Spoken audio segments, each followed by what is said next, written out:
कि ये ट्रक इतना जरूरी क्यों था। ओह माय, वो मैं इस सड़क पर कोई आम कार चलाने की गलती भी नहीं करूंगा।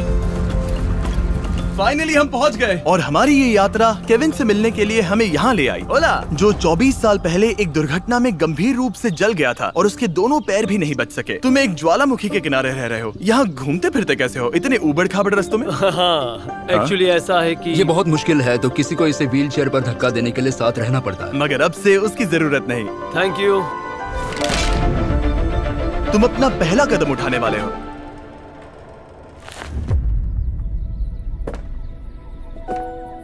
ठीक है, अब हम ज्वालामुखी के किनारे चल रहे हैं। यहाँ आइए मॉम। ये सच में I love you, बेटा। I bless you। मेरे जैसे बहुत से लोग संघर्ष कर रहे हैं और मैं भगवान को शुक्रिया कहता हूँ कि उन्होंने हमारे रास्ते जोड़े। इसी के साथ केविन वो 71st पेशेंट बना जिसे हमने दोबारा चलने में मदद की। डेविड और मैंने उस मोमेंटम को बनाए रखते हुए एक्वाडोर में और भी कई लोगों की मदद की, जैसे केली, जिसे बोलिविया से यहाँ तक बस से आने में 6 दिन लगे, जबकि उसे ये भी नहीं पता था कि उसे प्रोस्थेटिक लेग मिलेगा या नहीं। ये बहुत डरावना था क्योंकि मैंने पहले कभी अपना देश नहीं छोड़ा, पर फिर भी मैंने ये जोखिम उठाया।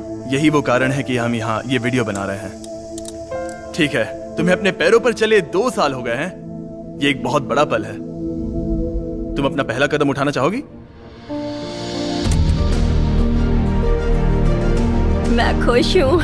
केली खुद को फिर से चलते देखकर इतनी खुश थी कि उसने हमसे ये पूछा, क्या मैं डांस कर सकती हूँ? तुम्हें डांस करना है? हाँ, पर एक शर्त है, तुम भी साथ में डांस करो। तुम चाहती हो मैं डांस करूं? हाँ।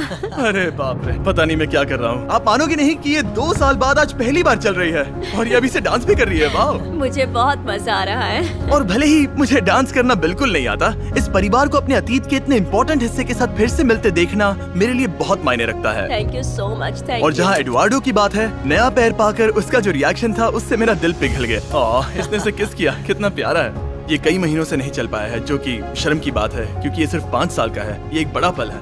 जब भी तुम तैयार हो एडवार्डो। इसकी मॉम कह रही थी कि उसे खुद को घसीट कर आना जाना पड़ रहा था और उसे एक पैर ना होने पर शर्म भी आती थी, तो उसे इस तरह भागते हुए देखना कमाल का है। ये लो, तुम इसे पहनना चाहोगी?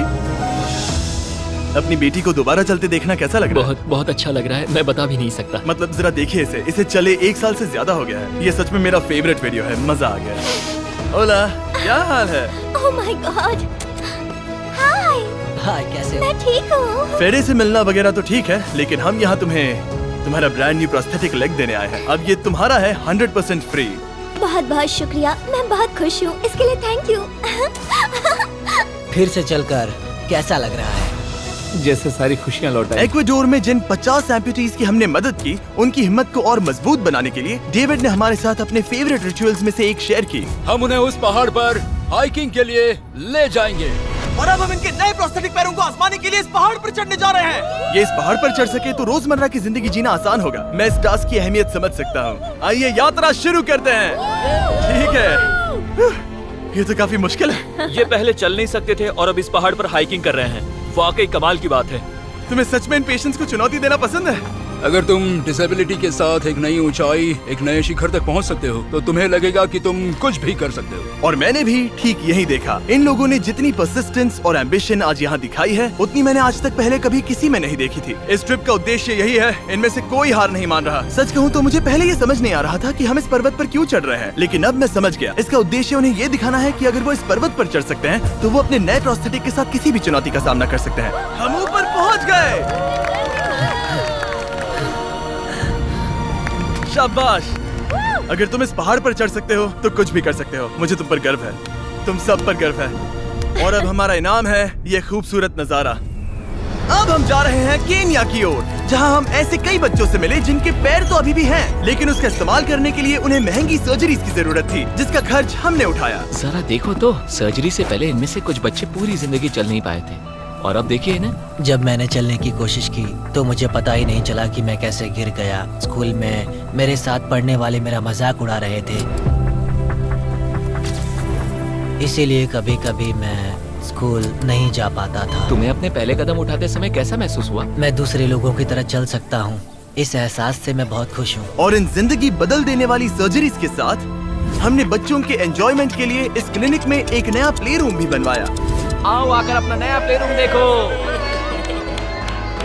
और अब मैं अपनी स्पीड थोड़ी बढ़ाने वाला हूँ, क्योंकि केनिया के बाद हम पूरे अफ्रीका में घूमे और वहाँ के लोगों को फिर से चलने में मदद की। मेरा परिवार, मेरा फाइनेंशियल स्टेटस और जो कुछ भी मैं जानता हूँ सब बदलने वाला है। और फिर वहाँ से हम गए फिलीपींस, कैम्बोडिया और श्रीलंका। मेरी मदद करने के लिए बहुत बहुत शुक्रिया। Thank you, thank you. Thank you very much. ये मेरे लिए एक दूसरे मौके जैसा है। मैं जिंदा महसूस कर रही हूँ। मेरा दिल धड़क रहा है। और दुनिया भर के देशों में घूमने और 2000 पहले कदम देखने के बाद मुझे ये कहते हुए खुशी हो रही है कि हम दुनिया भर के इतने सारे लोगों के जीवन को बदलने में मदद कर सके। पर जैसा कि मैंने आपको इस वीडियो में पहले कहा था, हमें अभी जाकर एक वेडिंग में शामिल होना है। अजीब क्या है ये बात कि हम उन लोगों की शादी में हैं जिनसे हम 24 घंटे पहले मिले थे। या नोलन की शर्ट। ओ, नोलन का शर्ट 100%। ये छोटी सी रस्सी क्या है? ठीक है, ट्रेविस अपनी बेटी को वेडिंग स्टेज तक ले जाने वाले हैं। देखते हैं उनके नए पैर काम आते हैं या नहीं। ये एक बड़ा पल है। मेरा सपना रहा है कि मेरे डैड मुझे वेडिंग स्टेज पर लेकर चले।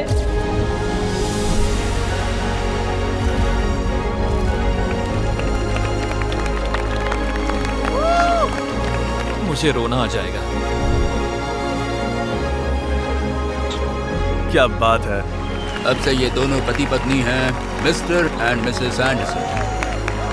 ट्रेविस को अपनी बेटी को वेडिंग स्टेज तक ले जाते देखने के बाद मैं उन सभी के बारे में सोचने पर मजबूर हुआ जिनकी जिंदगियां इस वीडियो में बदल गई हैं। मैं बहुत खुश हूँ कि मैं अपनी बेटी की शादी में उसके साथ चल पाया और मुझे बहुत अच्छा लगा। Thank you. हे गाइस, मैं इस वीडियो को थोड़ा अलग तरीके से एंड करना चाहूंगा। मैं कहना चाहता हूँ कि इनमें से कुछ लोगों के पास इंश्योरेंस था पर उन्हें मना कर दिया गया था, और कुछ के पास इंश्योरेंस था लेकिन उन्हें सही कवरेज नहीं मिला। ये बात मुझे बिल्कुल भी ठीक नहीं लगी। उनके लिए एक प्रोस्थेटिक लेग लगवाना बहुत जरूरी था ताकि वो फिर से चल सके, ताकि वो नौकरी पर जा सके और सोसाइटी के प्रोडक्टिव मेंबर बन सके। मतलब क्या ये सब तभी होगा जब एक यूट्यूबर आगे आकर उनकी मदद कर सके?